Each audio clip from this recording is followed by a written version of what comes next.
Okay, so this is going to be the last topic, right? Last topic of the PISA ontology, maybe ontology in general, right?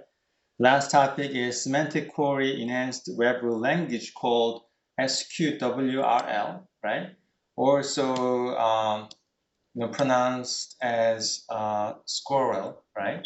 Or I call it SQWRL. It's basically important thing is this is what? This is a query language, okay? Using like a SQL rule, basically.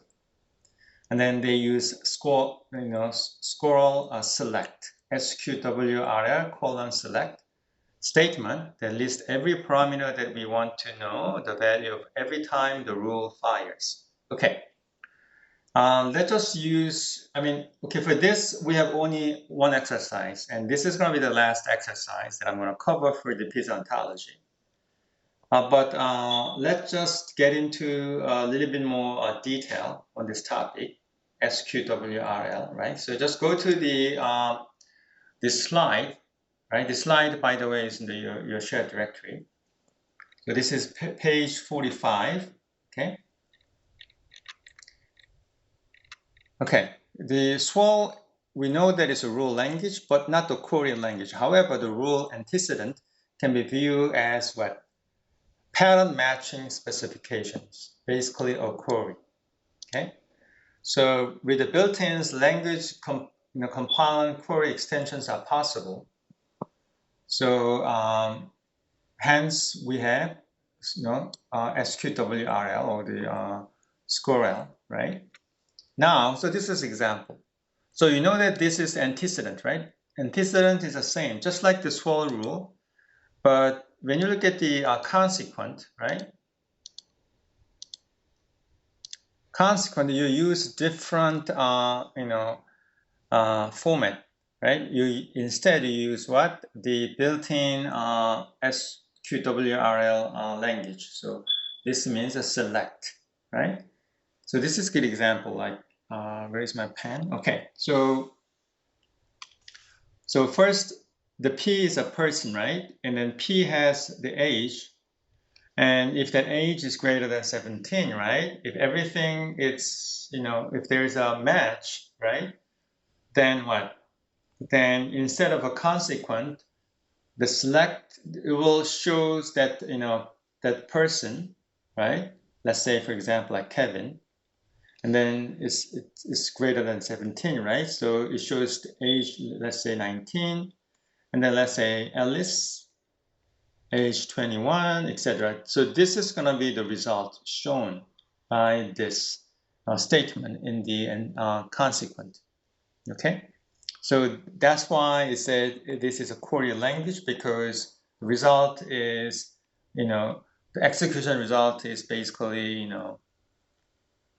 it's like, like this, right? You have, so it shows all the instances that are satisfied and that matches the expression, all the expression in the what? Antecedent, right? So this is like the, this is like a SQL, the query result, right? So you use a select, and this is just keyword. Okay. And the next example, it's same thing. Is a person and has age and is greater than the 17, then it shows the result, right? It shows the result, and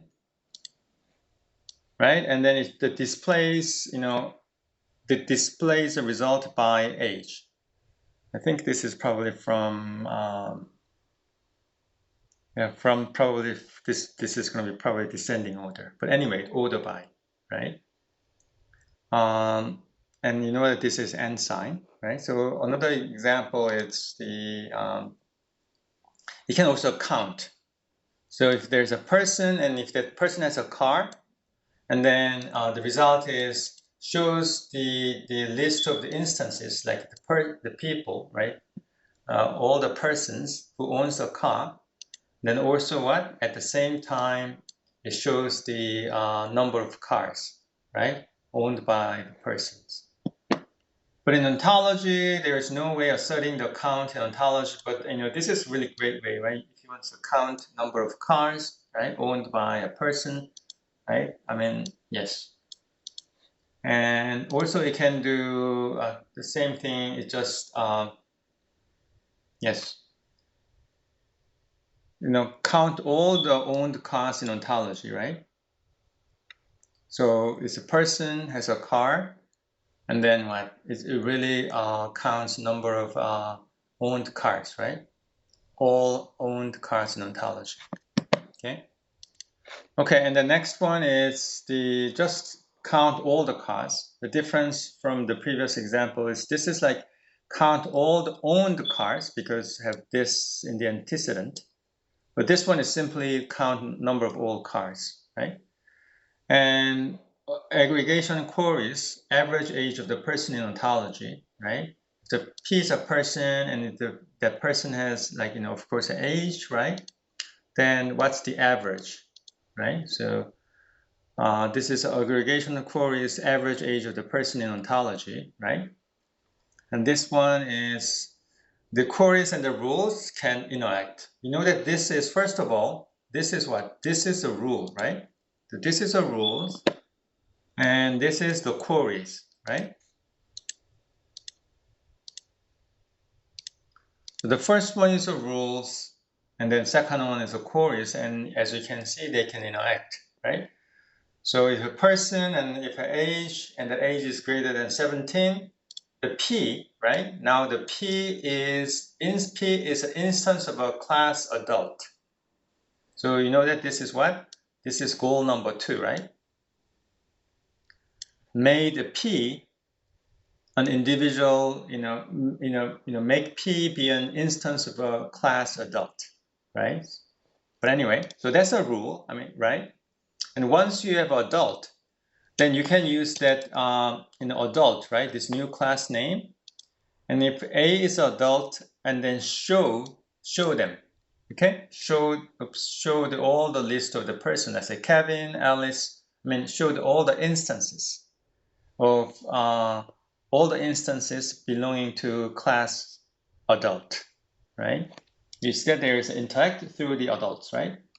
So you know that this is a rule, and this is a query, and then through this, they interact, right? Through the adult. Okay. And I'm gonna skip this. I'm not gonna really use these expressions in this class. And then another thing is you can also use the following built-ins in the queries is direct subclass of, right? So if a person is the subclass of, then you can list the subclass.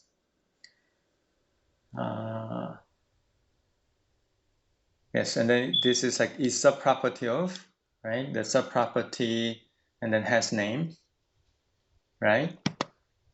Okay, but important thing is those properties only can be used in the queries. So for example, this direct subclass of and its subproperty of, those can be only used in queries, right? But for example, as this is like a self explanatory, right? Because let's say you have a person as a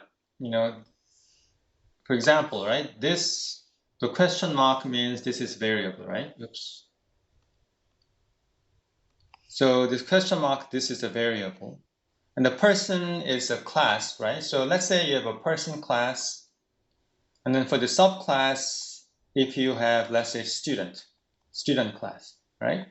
If the student is a subclass, if the students is a subclass of person, and obviously when you execute this, the result is going to be, because the result is going to be what?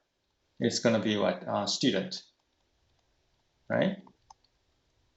Okay, it's a direct subclass, right? Okay, and the same thing for the subproperty, and you have a property, right? Let's say has name. Now this is the has name, right? And then if you have a subproperty, right? Let's say subproperty could be has, maybe Ning has what? Or has, let's say first name, right?